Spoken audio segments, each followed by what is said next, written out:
makapagtapos po na siya ng college kahit dito sa lang sa Pilipinas, makapagkuha siya ng maayos sa trabaho kahit lang gaano ang ibigay niya sa akin, masaya na ako basta mapaayos ang buhay niya.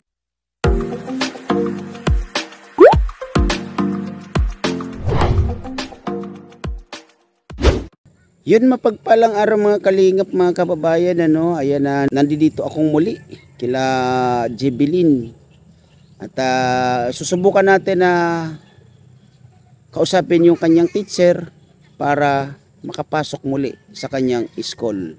At sasamahan natin yung kanyang nanay. Mga kalingap, mga kababayan, at sa lahat, tara, samahan nyo ko sa pagpunta doon sa school para malaman natin kung ano ba talaga at pwede pa ba na makapasok itong si Jobilin. Let's go. Morning, ate. Oy, bibi mo yan? Bibi ng anak ko. Bibi ng anak mo. So, naka-ready ka na pala. Ano sa palagay mo, ate, kaya pa kayang hilutin yung teacher ni Jobilin para makapasok siya? Siguro po sir, may pag-asa pa. Pag-asa. Maintindihan kung ano ang problema. Okay. So, ang aalamin mo doon, yung kung magkano yung babayaran at kung pwede pa bang makapasok muli si Jebilin. Kasi anong grade na nga pala to ulit? 7. Grade 7. So, sa ngayon, punta tayo doon para malaman ang sitwasyon sa pag-aaral niya. Sana pumayag na makausap ko yung teacher para makuna natin ng konting details, no? Opo. At sana pumayag siya na ma-videohan siya. No? Sige ate, tara.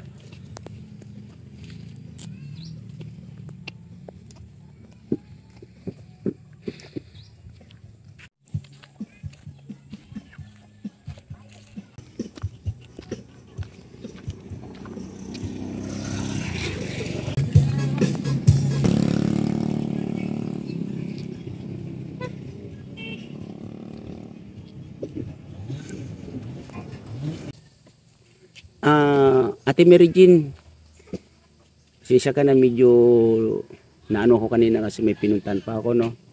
So, kumusta naman yung naging ano dun sa school? Anong balita? Sabi po ng sir niya, pwede po siya pumasok uli. So, dun sa hindi pagpasok ni Jebilin, anong naikwento ng teacher niya? Yung pag hindi po siya nakapasok kasi sinabi ko na nagkasakit siya.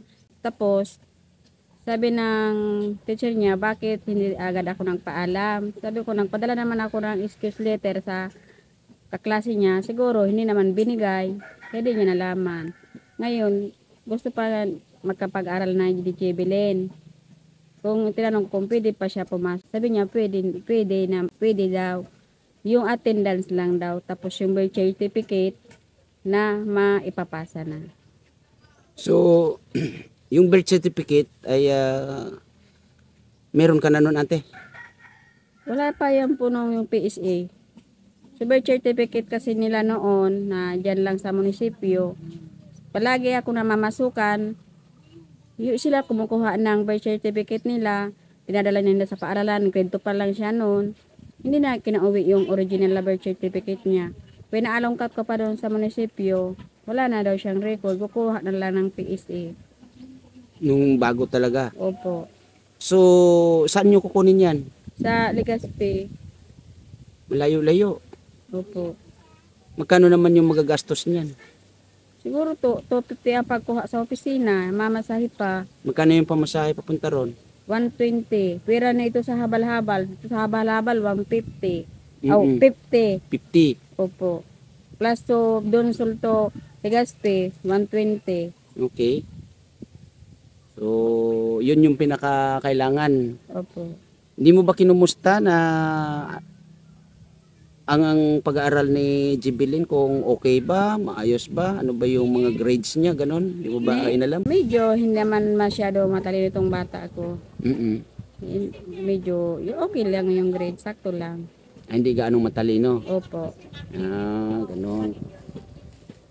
So, ang kailangan niya, makuha yung PSE niya para maging okay yung ano niya sa pag-aaral. Opo. So, nakapag-usap pa kayo ni Jebelyn ate magmula nung na-vlog ko kayo?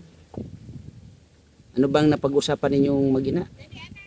Sabi ko sa kanya na mag-aral siya mag-aral na siya kasi baka sakali na may matumulong na sa kanya na mapagtapos. Yun ang paraan para matupad na yung mga pangarap natin na makapagtrabaho, maka-college ka kahit din sa DCC, tapos makakatapos ka ng pag-college, pwede ka lang pumunta sa ibang bansa na magaganda, mabigyan mo ako kahit kaunti lang.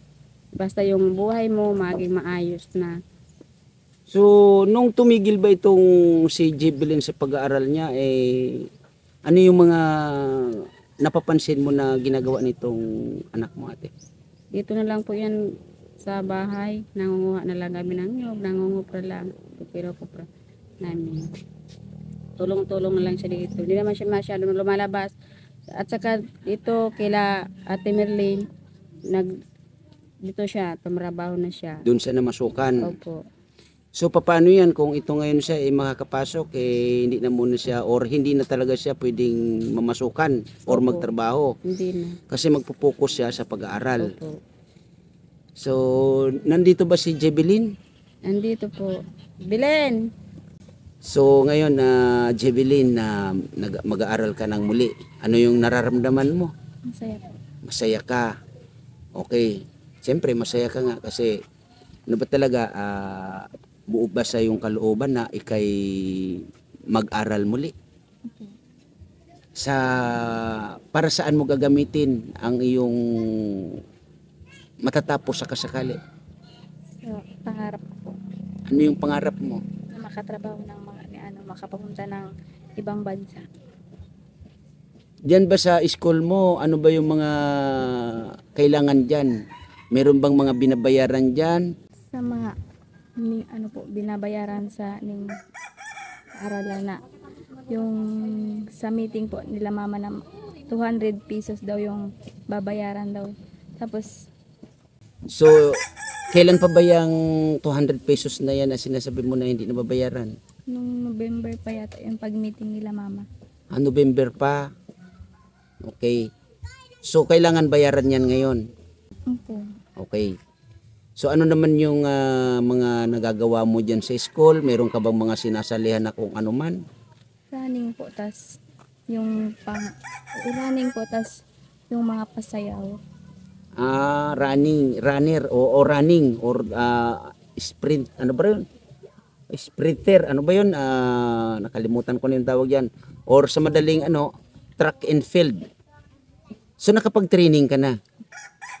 Mga ilan yung mga natatakbo mo? Ano mga meters yung mga tinatakbo ninyo? 100 meters tapos 200 meters. 200 meters and 100 meters. Mga ilan kayong naglalaban-laban yan? Baka ikaw lang mag-isa? 5 po. 5. Okay. So, kailangan talagang may manalo. Mga ilang seconds o ilang minutes ang natatakbo mo sa 100 meters? Nagkaroon na ba kayo ng eksaktong, kumbaga nagkaroon na ng eksaktong time doon sa mga pagtatakbo? Or ano ba? Meron na. So ilang minutes yung natatakbo mo doon sa 100 meters? Naalala mo pa ba? Hindi mo maalala. Sa 200 meters, hindi mo rin maalala. So nailaban na rin ba kayo sa ibang mga barangay or ano ba? Nailaban na ba kayo? Hindi pa man po. So mga kasama ko po sa running, napalaban po sa kumpre yata ito. Napalaban. Pero kasali ka dapat. Opo, kaso sabi, kailangan daw ng birth Certificate. certificate. Birth certificate. Opo. So yun nga yung sinasabi ni mama mo na wala yun. Hindi ba yun naka-apekto sa pag-aaral mo na wala kang birth certificate or PSE? Nagkapit. Naka-apekto. Bakit? Kaya, sabi sa akin ni sir, kailangan na daw ng makapasa na inihingi nila. Maipasa sa kanila yung birth certificate mo. Pagsasanay mo bilang isang track and field, ano ba yung sitwasyon sa ngayon? Kasali ka pa ba or hindi na? Sali pa po. Kasali ka pa rin ba? So maganda yan, pagpatuloy mo yan kasi mangilan-ngilan lang yung nagiging kasali sa mga ganyang larangan ng sport dito sa ating bansa, no? Lalo napakahirap kasi niyan, track and field. Sa pagkakatanda ko, mangilan-ngilan lang ang nagsasanay ng ganyan. So maliban dun sa track and field, ano pa yung mga naano mo? Sinasanay mo? Sayaw po. Dancing. So Ate Mary Jane, ayun sabi nga nitong anak mo ay yun nga may kailangan bayaran dun sa school, no? Baka pwede ate na malaman yung kabuuan kung magkano ba talaga yung babayaran ni Jebilin dun sa school niya para pag bayaran natin. Then yung sa pagkuha ng birth certificate niya or PSA, kailangan din natin malaman kung magkano talaga yung aabotin. Kasi kaya mo naman siguro yan ate, no, na ikaw lang yung pupunta doon, no? So 120 back and forth, 240. Plus magkano daw yung PSA? Magkano daw ang 250. 250. So 490. Mga ganun, 490. So siguro yung 700 baka makuha mo na, no? Dito po sa Imagaan to Dunsol, 50 pesos pa yung sa habal-habal. Siguro mga 700 or 800 pwede na. May pangkain ka na po doon, ano? Opo. Sige, kung kakayanin natin ate at kung kailangan talaga nito ni Jebilin, kunin natin or kunin mo, no? Opo. Ano natin yan, gastusin na lang natin. So ganun lang ate Mary Jane, alamin mo lahat ng kabuuan, lalong-lalo dun sa school. At siguro bukas babalik din ako para malaman ko yung ni Jebilin, ano? At kung kailangan na bayaran na natin, ha? Opo. Yung babayaran dun sa kanyang school. So ang na lang kasi natin dito, maging itong batang ito sa pag-aaral niya kasi yun ang kailangan, di ba? Opo. So ngayon ate na alam mo na makakapag-aral na muli itong si Jebilin, ano yung pwede mong sabihin sa kanya? Ang masasabi ko sa Mary Jebilin, na makapag-aral ka ulit, ayusin mo yung pag-aaral mo para marating mo ang dapat mong marating. Kung hindi mo mararating ang pangarap mo kung hindi ka makapag-aral.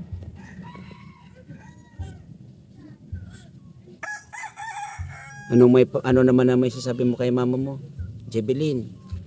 Na ngayon mag-umpisa ka ng muli o hindi man mag-umpisa bagkus magpapatuloy sa iyong pag-aaral na walang, kumbaga, hindi naputol yung sinasabi mo dun sa una na gusto mong napatigil ka nga at ito nga may pagpapatuloy mo muli. Ano yung masasabi mo sa amin at lalong-lalo na kay mama mo?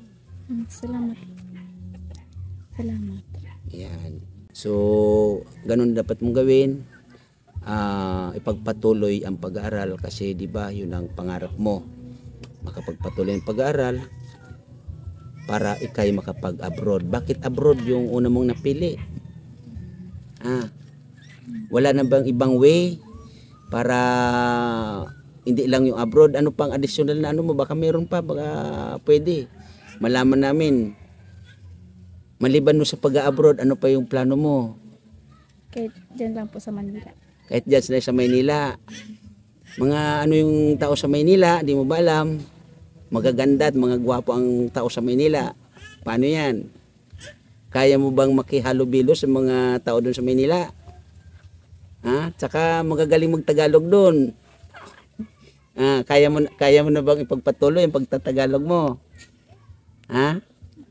Kaya mo? Aral mabuti. Para Yan, sabi ni mama mo, mag-aral mabuti. So baka naman mamaya niyan, habang nag-aaral ka, nandun ka pala sa kamatisan. Hindi naman kaya. Kasi may nababalita ako, may boyfriend ka na daw. Tama? Tama, mali? Wala pa, meron na? Hindi nga.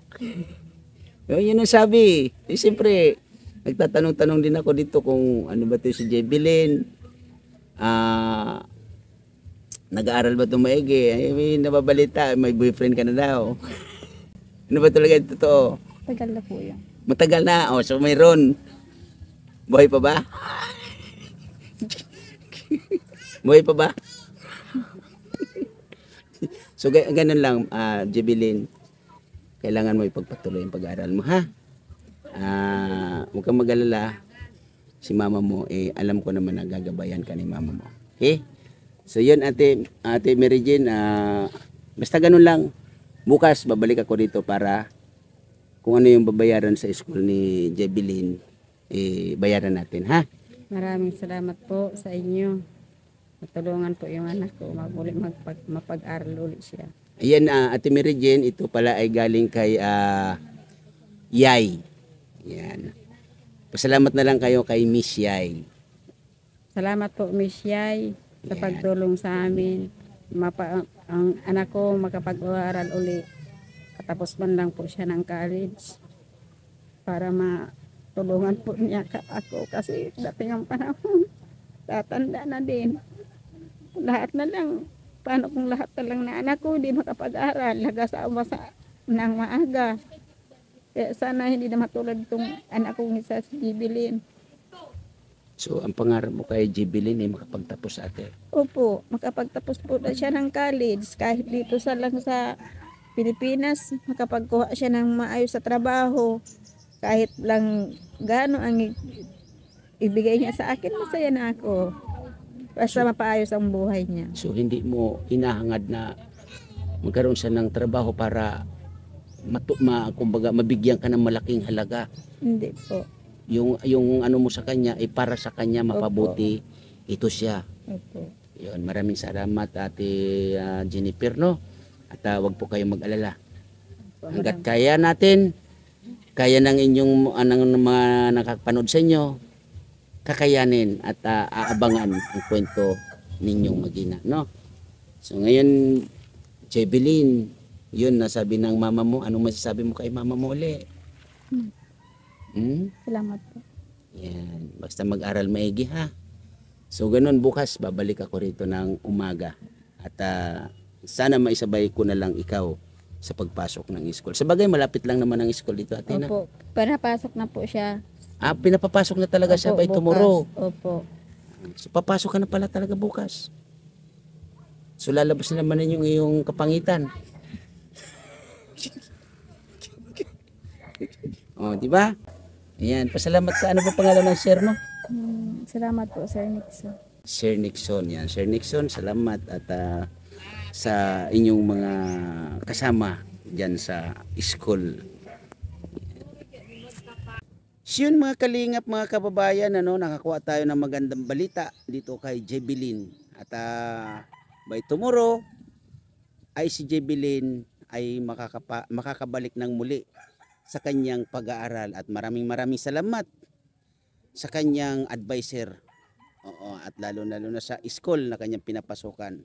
Mga kalingap, mga kababayan, maraming salamat. Unang-una, Kuya Bal Santos Matubang, at Ina Vlogs, Kalingap Rab. At maraming salamat, Miss Yay, sa tulong na ipinadala mo, no? At ayun, magagamit natin yan sa mga bayaran ni Jebilin at lalong-lalo na doon sa pinaka-importante na BSA, birth certificate, kasi yun po ay pinaka-importante.